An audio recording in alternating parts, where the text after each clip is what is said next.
All right, here we are. It's inauguration week. It's getting a little chippy out there. In fact, it started last week. They had to move the practice date because of a security concern. The National Guard has been called in. There's cities all over this country right now that are getting ready for something that's about to happen. And I've got one big question. Why? Why? There is a large group of people out there that are concerned about whatever's about to take place, that are upset about the president that's about to get inaugurated and the election that took place. There's conspiracy theories all over, and I want to know why. This question is specifically geared towards faith-based individuals, and I'm wrestling through how people have responded because I just don't get it. See, I shared in a video just prior to this one last week that I think different. And maybe I'm thinking different about this in a way that people are sitting there going, Brett, man, you are way off. Like, this is crazy. Like, where are you coming from? But here's how I think about this. And this is deeply rooted in my theology. In fact, it comes from Daniel chapter 2, where Daniel, in a tough situation, where Daniel's actually about to die, if he cannot interpret this dream, he's gone. And he prays, Lord, give me an interpretation of this dream. And it says this, and then in Daniel chapter 2, verses 20 and 21, Daniel got the interpretation, and he praises God and says, then Daniel praised the God of heaven and said, praise be to the name of God forever and ever. Wisdom and power are his.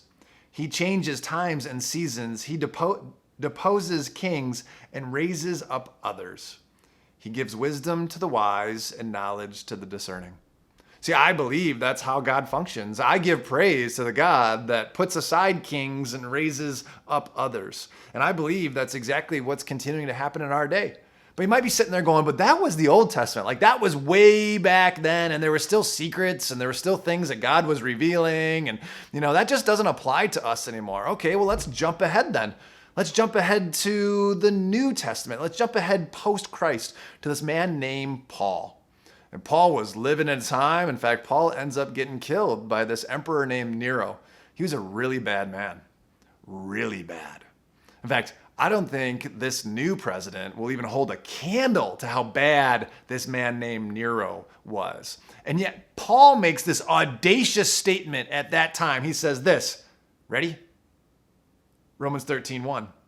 Let everyone be subject to the governing authorities. For there is no authority except that which God has established. The authorities that exist have been established by God. So I've got a question. If the election was rigged, if this inauguration is something worth fighting because it's not supposed to happen, did God lose? Did God lose?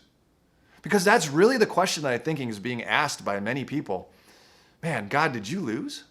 And there's a battle and a fight for it that for some reason we feel that we own, and we being those that are upset about this, that we're supposed to do something that God couldn't do. See, I just don't see that. I don't see that being the way that it works.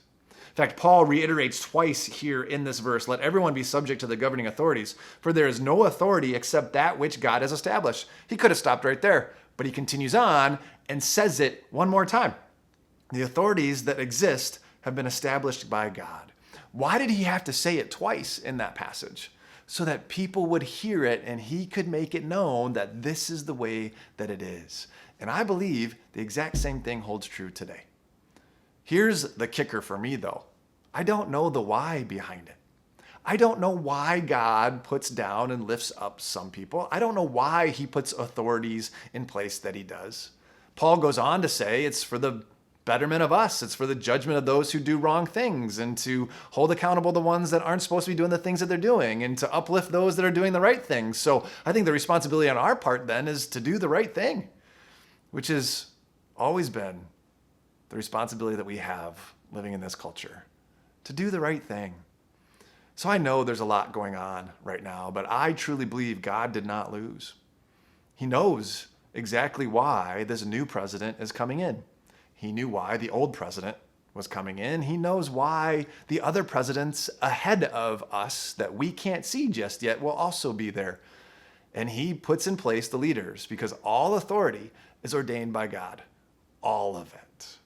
So do the right thing this week. live peaceably with as many people as we possibly can, and then see what God does. Because I know for a fact, He's still in charge. Have a great day. See you next week.